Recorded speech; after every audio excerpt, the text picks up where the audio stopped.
আওয়ামী লীগ অন্যায় করেছে, অপরাধ করেছে, সুতরাং এদেশে তারা আর রাজনীতি করার সুযোগ পাবে না।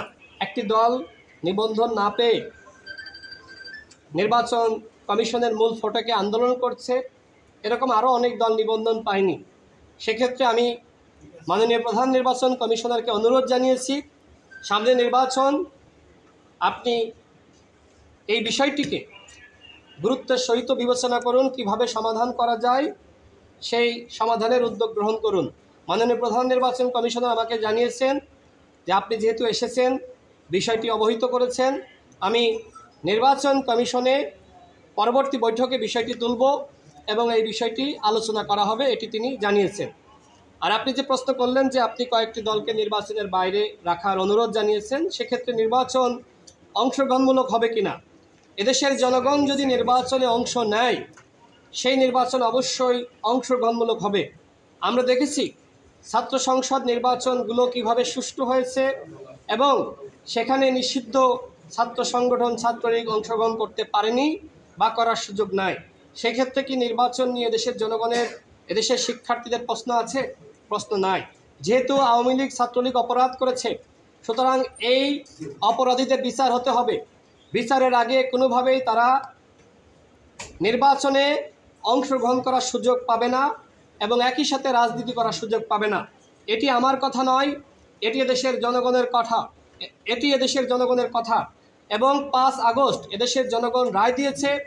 যেহেতু আওয়ামী লীগ অন্যায় করেছে, অপরাধ করেছে, সুতরাং এদেশে তারা আর রাজনীতি করার সুযোগ পাবে না। এবং গণ অভ্যুত্থানের মধ্য দিয়ে যেহেতু এই নির্বাচন কমিশন গঠিত হয়েছে, এই নির্বাচন কমিশন জনগণের যে ম্যান্ডেট, সেই ম্যান্ডেট পেয়েছে, জনগণের কথা শুনতে তারা বাধ্য। আওয়ামী লীগ, জাতীয় পার্টি, 14 দল তারা অন্যায় করেছে, অপরাধ করেছে, সুতরাং বিচার শেষ হওয়ার আগে নির্বাচনে এবং একই সাথে রাজনীতি করার ক্ষেত্রে তাদের কোনো অধিকার আছে বলে আমি মনে করি না। এদেশের জনগণ যদি নির্বাচনে অংশ নেয়, জনগণ যদি ভোট কেন্দ্রে যায়, সেই নির্বাচন হবে অংশগ্রহণমূলক। কোনো অপরাধী, কোনো ফ্যাসিস্ট শক্তিকে সুযোগ দেওয়া হবে না বলে সেই নির্বাচন অংশগ্রহণমূলক হবে না, সেটি আমি গণতন্ত্রের পক্ষের একজন লড়াকু সৈনিক হিসেবে আমি মনে করি না। আমরা মনে করি এদেশের জনগণ যদি নির্বাচনের সুযোগ পায়, এদেশের জনগণ যদি ভোট দেওয়ার সুযোগ পায়, এদেশের জনগণ যদি স্বতঃস্ফূর্তভাবে নির্বাচনে অংশগ্রহণ করে, সেই নির্বাচন হবে অংশগ্রহণমূলক।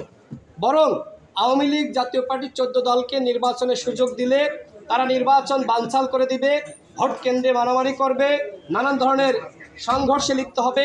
আওয়ামী লীগের তো টাকা পয়সার অভাব নাই, সুতরাং ওই টাকা খরচ করে তারা সন্ত্রাসী পালন করবে, নির্বাচনকে বানচাল করবে। বরং এই ফ্যাসিস্ট আওয়ামী লীগ, জাতীয় পার্টি তাদেরকে নির্বাচনে অংশগ্রহণ করার সুযোগ দিলে সেই সুযোগে তারা নির্বাচনকে বানচাল করবে।